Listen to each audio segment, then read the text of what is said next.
Woher kennen wir die Geschichte des Lebens? Bei meinen Arbeiten als aktiver Wissenschaftler ging es oft auch um die frühe Entwicklungsgeschichte des Lebens und ich finde dieses Thema sehr spannend. In diesem Kanal gibt es bereits eine grobe Übersicht über den zeitlichen Ablauf der Entwicklung der Erde und des Lebens und einen Film zu sehr alten Lebensformen, den Cyanobakterien. In diesem Film nun möchte ich zeigen, wie man überhaupt etwas über diese lang vergangenen Zeiten herausfinden kann. Als Beispiel präsentiere ich ein sehr wichtiges Ereignis aus der frühen Entwicklung der Lebewesen, die Entwicklung unserer eigenen Körperzellen. Aber der Reihe nach. Woher wissen wir, wie sich die Lebewesen entwickelt haben? Fossilien sind sicher eine wichtige Hilfe, aber leider nur teilweise vorhanden.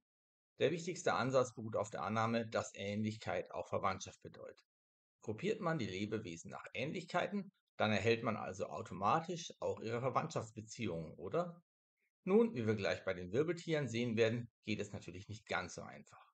Entscheidend ist, welche Merkmale man für den Vergleich benutzt.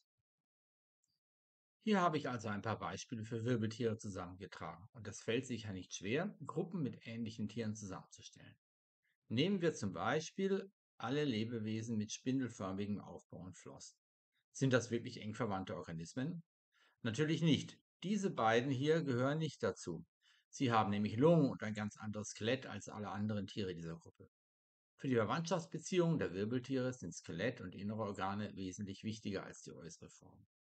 Deswegen gehört zum Beispiel auch dieses Seepferdchen zu dieser Gruppe der Fische, obwohl es gar nicht wie ein Fisch aussieht. Wenn man die Wirbeltiere anhand ihrer Skelette und inneren Organe einteilt, dann landet man bei den bekannten 5 Gruppen, die ich hier zusammengestellt habe. Wie genau sind diese Gruppen untereinander verwandt? Welche Gruppen haben sich bereits vor langer Zeit von den anderen abgegrenzt, welche erst vor kurzem? Wir haben ja gesagt, Ähnlichkeit bedeutet Verwandtschaft. Ähnliche Organismen sind also eng miteinander verwandt, hatten erst vor kurzer Zeit gemeinsame Vorfahren. Organismen mit vielen Unterschieden sind entfernt miteinander verwandt, hatten vor langer Zeit gemeinsame Vorfahren. Die Organismen mit dem größten Abstand zu allen anderen hier sind sicher die Fische. Sie zeigen sehr viele Unterschiede gegenüber allen anderen Gruppen, haben sich also schon vor langer Zeit von diesen getrennt. Die Amphibien besitzen demgegenüber immerhin schon Gliedmaßen und Lungen, sind bei vielen anderen Merkmalen aber noch sehr fischartig, haben sich also wohl als zweite Gruppe von unseren Vorfahren getrennt. Und wie sind die Verwandtschaftsverhältnisse zwischen Reptilien, Vögeln und Säugetieren? Vögel und Reptilien teilen mehr Gemeinsamkeiten miteinander als mit den Säugetieren, sind also besonders eng miteinander verwandt. Die Säuger haben sich vor der Trennung von Vögeln und Reptilien von diesen getrennt. Das hier ist also eine einfache Darstellung der Verwandtschaftsverhältnisse innerhalb der Wirbeltiere. Über Fossilien kann man so einen Verwandtschaftsbaum noch weiter absichern und die Verzweigungen zeitlich einordnen. Für die Wirbeltiere ist das alles kein wirkliches Problem. Uns interessieren aber die frühe Entwicklung des Lebens und da gibt es keine Fossilien mehr. Wie können wir trotzdem zu verlässlichen Aussagen über Ereignisse von Milliarden vor Jahren kommen? Fangen wir erst einmal damit an, alle Lebewesen dieser Welt in große Gruppen einzuteilen. Welche Gruppen können wir aufstellen? Das hier wäre doch eine Einteilung, die die meisten Menschen spontan nachvollziehen können. Die Einteilung in Pflanzen, Tiere und Pilze erscheint für die großen Lebewesen zunächst klar. Bei den Mikroorganismen verschwimmen allerdings die Grenzen. Deswegen habe ich die Einzeller hier erstmal als weitere Großgruppe mit aufgestellt. Diese Einzeller beinhalten allerdings recht unterschiedliche Lebensformen. Es gibt Lebewesen mit einem recht komplizierten Zellaufbau, unter anderem auch mit einem Zellkern, und andere sehr einfach gebaute Lebewesen ohne einen solchen Zellkern. Den komplizierten Zellaufbau mit Zellkern findet man bei Pflanzen, Tieren und Pilzen ebenso. Und so lassen sich all diese Lebensformen zusammen mit den kompliziert gebauten Einzellern zu einer Gruppe zusammenfassen, den Lebewesen mit Zellkern. Ihnen gegenüber stehen die Lebewesen mit sehr einfachen Zellen, die Lebewesen ohne Zellkern, die früher insgesamt auch als Bakterien bezeichnet wurden. Das Modell zur Entwicklung dieser beiden Gruppen, das lange Zeit galt, ist denkbar einfach. Nach einem gemeinsamen Ursprung haben sich die beiden Gruppen vor langer Zeit getrennt und dann weiterentwickelt. Warum gemeinsamer Ursprung? Weil beide Gruppen die gleiche genetische Sprache sprechen. Beide Gruppen benutzen genau die gleiche Methode, ihre Gene abzulesen, und diese Methode kann sich unmöglich zweimal unabhängig voneinander entwickelt haben. Also muss es einen gemeinsamen Ursprung geben. Abgesehen von diesem gemeinsamen Ursprung erscheint das Ganze aber doch ein wenig langweilig, nicht wahr? Das sollte sich ändern, seit vor etwa 50 Jahren Gene, DNA-Moleküle verwendet wurden, um Verwandtschaftsbeziehungen aufzuklären. DNA-Moleküle sind Kettenmoleküle aus 4 verschiedenen Bausteinen: A, G, C und T. Sie entsprechen den Genen, über die die Organismen ihre Eigenschaften an ihre Nachkommen weitergeben. Manchmal schleichen sich bei dieser Weitergabe zufällig Fehler ein, und an der Anzahl solcher Fehler können wir erkennen, zu welchem Zeitpunkt sich zwei Organismen getrennt haben, bis zu welchem Zeitpunkt sie gemeinsame Vorfahren hatten. Nehmen wir an, dies sei ein Abschnitt eines solchen Gens, eines Hais, ein DNA-Molekül aus 50 Bausteinen. Um Verwandtschaftsverhältnisse innerhalb der Fische aufzuklären, könnten wir als ersten Schritt den Aufbau dieses Genabschnitts auch bei anderen Fischen aufklären. Im nächsten Schritt würden wir untersuchen, an wie vielen Stellen diese Gene voneinander abweichen. Im Fall des Rochens fänden wir 2% Fehler, im Fall des Herings 3,5%.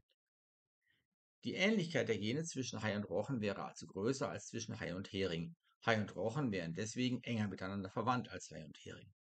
Mit einer ungefähren Faustregel, welche Zeitspanne zu wie vielen Fehlern beim Kopieren der DNA-Moleküle führt, könnte man sogar angeben, vor wie vielen Millionen Jahren sich die Vorfahren von Haien und Rochen bzw. von Heringen und Hairochen voneinander getrennt haben müssen.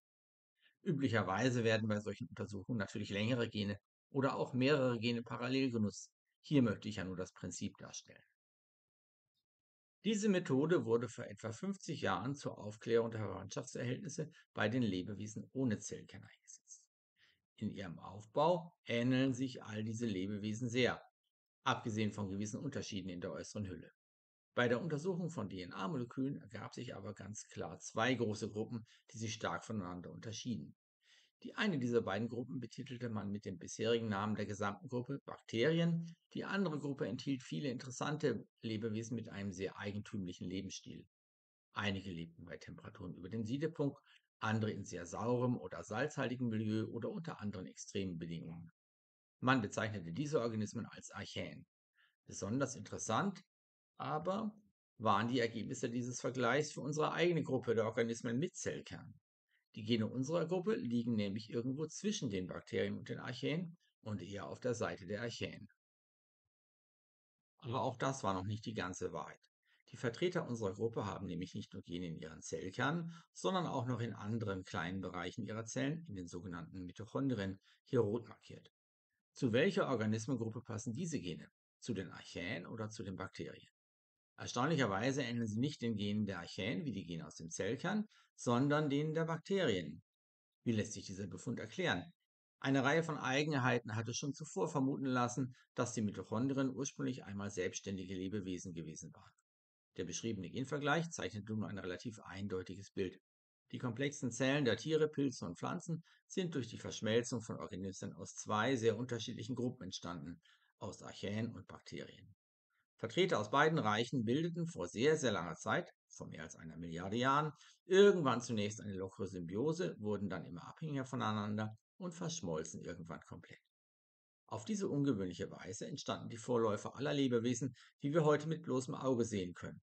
Die Kombination der beiden großen Linien des Lebens erwies sich im Verlauf der Evolution also als sehr erfolgreich. Damit bin ich am Ende dieses Videos. Ich habe euch gezeigt, wie man die Verwandtschaftsverhältnisse der Organismen aufklären kann, nämlich durch die Untersuchung ihrer Ähnlichkeiten bzw. ihrer Unterschiede zueinander. Indem wir auch DNA-Moleküle, die Gene der Lebewesen, in solche Untersuchungen mit aufnehmen, erweitert sich unser Horizont bis in die Frühzeit des Lebens. Ein wichtiges Ereignis in dieser Frühzeit war die Entstehung der Zellen aller mit bloßem Auge sichtbaren Lebewesen durch das Verschmelzen von Vertretern zweier sehr unterschiedlicher Zweige des Lebens. Das Leben hat sich also nicht immer so geradlinig entwickelt, wie man das gemeinhin annimmt.